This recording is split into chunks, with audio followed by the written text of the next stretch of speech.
OVNI e as civilizações extraterrestres, capítulo 8.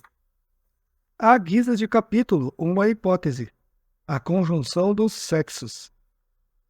Para nosso amigo Robert Carras, que se entrega a pesquisas sobre a evolução humana, não há nenhuma dúvida de que a natureza evolui por ciclos.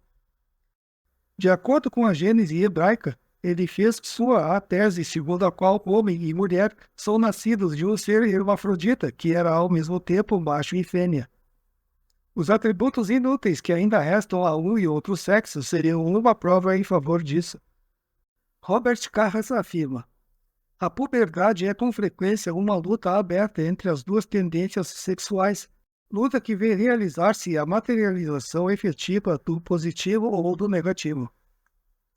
Este pesquisador nota ainda: as curvas comparadas a alguns séculos sobre a duração da vida humana indicam matematicamente que nós tendemos para a imortalidade, da qual conheceremos fatalmente um dia o segredo para, com muita certeza, perdê-lo em seguida. Então, não haverá mais necessidade de procriar.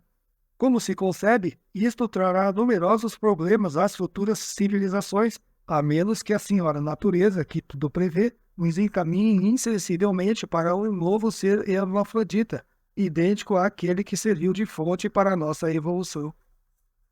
A nova raça.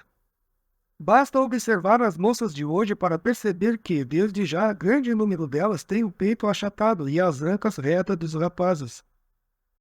O que elas consideram, aliás, com um grande orgulho, como o testemunho de um fim atingido, para não dizer adquirido. De resto, vestir uma calça de homem sem que seja preciso retocá-la é considerado por algumas como uma verdadeira consagração. Para muitos psicólogos, a simples emancipação feminina, de que tanto se fala, não pode explicar um movimento tão profundo.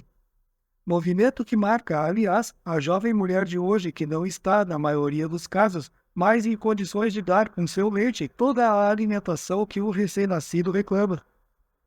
Graças à contribuição da civilização, esta situação está longe, neste caso preciso, de mostrar-se alarmante. Mas se revelaria catastrófica se fosse necessário que voltássemos aos tempos da pré-história ou a um período de fome. Por outro lado, a barba está desaparecendo entre os homens e, de maneira geral, a virilidade. O garanhão de nossos dias não dispõe mais, ajudado nisto pelo nosso modo de vida, do porte físico, espáduas largas, e da musculatura que ele ainda descobre em seus antepassados. Porte físico e músculos, aliás, não são mais apreciados pela maioria das mulheres jovens de hoje. Devemos admitir que, paralelamente, os gostos mudaram e, inversamente, a mulher opulenta, de ancas largas e de seios fartos, não seduz mais os homens como antes as nutrizes de vaudevilles. O encontro do mais e do menos. Os sexos têm a tendência de fundir-se um no outro. É uma constatação e amanhã o aspecto físico de nossa raça se confundirá num modelo único. A este propósito, pode-se recordar o rumor que ocorreu no ano passado em Paris a respeito de uma casa de costura que tivera a coragem, ao que parece, de apresentar tanto a moda masculina como a feminina pelo mesmo manequim. Eis aí, confessamo-lo, o que fala alto sobre nossa época e que marca com traço forte e espesso os gostos pelas roupas e vestimentas em geral, de uma certa juventude que será cada vez mais a juventude escolhida de amanhã. Isto mesmo que, por um tempo efêmero, a moda volte a ser o que era antes. Tanto é verdade que toda a moda é um tanto superficial e não pode por muito tempo ignorar a realidade. Assim, à medida que nos aproximamos da imortalidade, aproximamos-nos também do ser hermafrodita que deu nascimento à raça humana. Amanhã fecharemos o ciclo para certamente recomeçar um segundo. Com sua mania de descobertas mais ou menos demoníacas, o homem pode, em nome do progresso, influenciar mais do que remediar a esta evolução. Já não se constatou que os homens que trabalham em laboratório que fabricam hormônios viam, com o tempo, seus seios aumentarem e sua voz afinar-se? Parece então que o ciclo não se fecha sempre nas condições desejadas pela natureza e pela evolução. Nós nos divertimos tanto em convulsionar suas leis.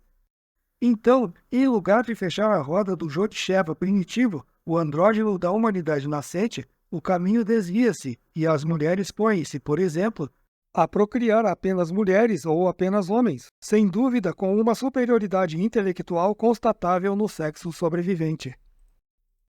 As lições do passado.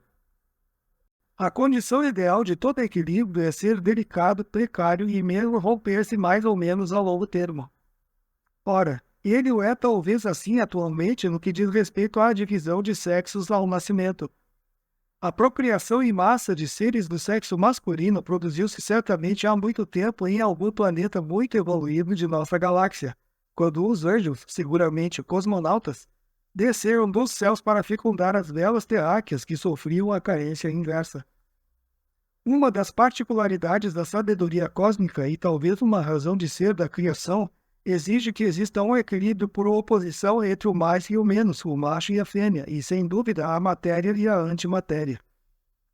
Entre os milhares de planetas que povoam o cosmos, podemos razoavelmente pensar que vários são habitados e que em alguma parte sobre um deles o ciclo está em vias de terminar. Mas um ciclo onde as coisas se apresentam na ordem contrária daquele que a Terra conhece há 10 ou 20 mil anos. Isto é, que desta terra longínqua apenas nasçam crianças do sexo feminino.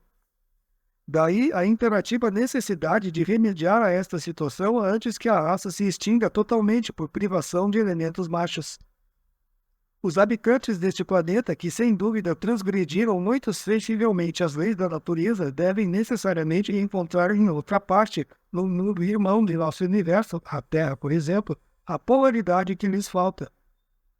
Eis talvez porque explica a presença de discos voadores em nossos céus e os numerosos raptos constatados em diferentes partes sobre cada continente.